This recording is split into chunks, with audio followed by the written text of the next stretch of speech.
নমস্কাৰ বন্ধুসকল, ভালে আছে আটাই। আজি আমি এটা বিশেষ টপিক লৈ কথা পাতিম, হোৱাট ইজ নেটৱৰ্ক মাৰ্কেটিং। কাৰণ বহুত মানুহে জানিব বিচাৰি আছে কি হয় এই মাৰ্কেটিংটো। কিয় জানে, আজিৰ ডেটত কৰোণা ভাইৰাছে গোটেই পৃথিৱীখন স্তব্ধ কৰি দিলে, ৰখাই দিলে। কিন্তু এটা ইণ্ডাষ্ট্ৰী চলি আছে, সেইটো হ'ল নেটৱৰ্ক মাৰ্কেটিং। যিবিলাক ব্যক্তিয়ে মোৰ ফোন উঠোৱা নাছিলে, মোক ইগন'ৰ কৰিছিলে, সেইবিলাক ব্যক্তিও আজি ফোন কৰি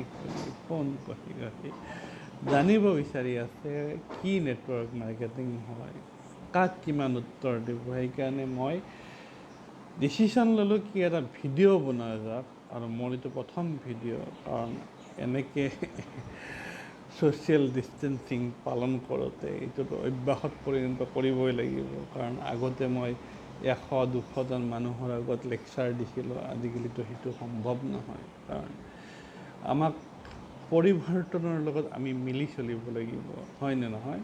তে আমি আৰম্ভ কৰোঁ। What is network marketing. মই বেছি খুব দীঘলীয়া ভিডিঅ'বিলাক নকৰোঁ, 2-3 মিনিটৰ ভিডিঅ' কৰিম, যাতে মানুহবিলাকো শুনি বৰিং নহয় আৰু এটা ভাল ইনফৰমেশ্যন কালেক্ট কৰিব পাৰে। চাওক, what is network marketing. Network marketing দুটা শব্দৰ দ্বাৰা গঠিত, এটা হ'ল নেটৱৰ্ক আৰু এটা হ'ল মাৰ্কেটিং। এতিয়া নেটৱৰ্ক মানে কি? নেট মানে হ'ল জাল আৰু ৱৰ্ক মানে হ'ল কাম। তাৰমানে আপোনাৰ কামটো বিভিন্ন মানুহৰ যোগেদি বা বিভিন্ন ঠাইৰ যোগেদি আপুনি যদি কৰিব পাৰিছে, যে আপুনি নেটৱৰ্ক কৰিছে, বুজিব পাৰিছে? আৰু মাৰ্কেটিং হ'ল যিকোনো বস্তু বা কাম বিক্ৰী কৰাৰ বিনিময়ত যিটো প্ৰফিট হয়, যিটো লাভ পায়, সেইটোকে মাৰ্কেটিং কোৱা যায়। ডেটছ মিন ডেফিনেশ্যন যদি আপুনি বিচাৰে, আপোনাৰ কাম বা বস্তু এটা নেটৱৰ্ক বনাই পেলাই বিক্ৰী কৰি লাভ পোৱা ছিষ্টেমটোকে নেটৱৰ্ক মাৰ্কেটিং বোলে। উদাহৰণস্বৰূপে আপুনি দোকান এখনৰ পৰা কলগেট প্ৰডাক্টটো কিনিছে। কলগেট প্ৰডাক্টটো বনাইছে কোনে? হিন্দুস্তান ইউনিলিভাৰে। হিন্দুস্তান ইউনিলিভাৰো মাৰ্কেটিং কৰিলে, এই দোকানীজনেও মাৰ্কেটিং কৰিলে। ডিফাৰেঞ্চেছটো কি? দোকানীজনে ডাইৰেক্টলি মাৰ্কেটিং কৰিছে আৰু হিন্দুস্তান ইউনিলিভাৰে নেটৱৰ্ক বনাই মাৰ্কেটিং কৰিছে। এইটোৱেই নেটৱৰ্ক মাৰ্কেটিং হয়।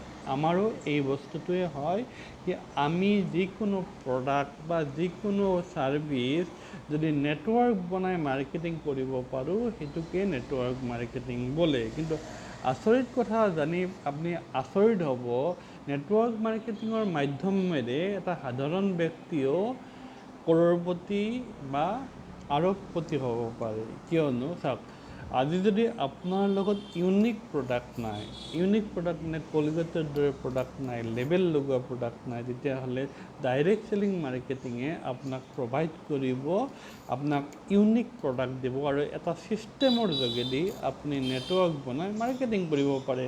কিয়নো এটা মিডিল ক্লাছ আৰু সাধাৰণ ব্যক্তিয়ে জীৱনত কেতিয়াও নেটৱৰ্ক বনাই মাৰ্কেটিং কৰিব নোৱাৰে। কাৰণ ইউনিক প্ৰডাক্ট বা ইউনিক ছাৰ্ভিচ এটা সাধাৰণ ব্যক্তি বা এজন দুখীয়া শ্ৰেণীয়ে কেতিয়াও ক্ৰিয়েট কৰিব নোৱাৰে। বুজিব পাৰিলে? এই নেটৱৰ্ক মাৰ্কেটিংটো, এই ডাইৰেক্ট চেলিং মাৰ্কেটিংটো এটা ডাঙৰ অপৰচুনিটি হয় দুখীয়া মানুহ ধনী হোৱাৰ কাৰণে। Thank you. আজিৰ এই ভিডিঅ'টোৱে নিশ্চয় বহুত লাভান্বিত কৰিব মানুহক। Thank you. জয় মাই লাইফষ্টাইল।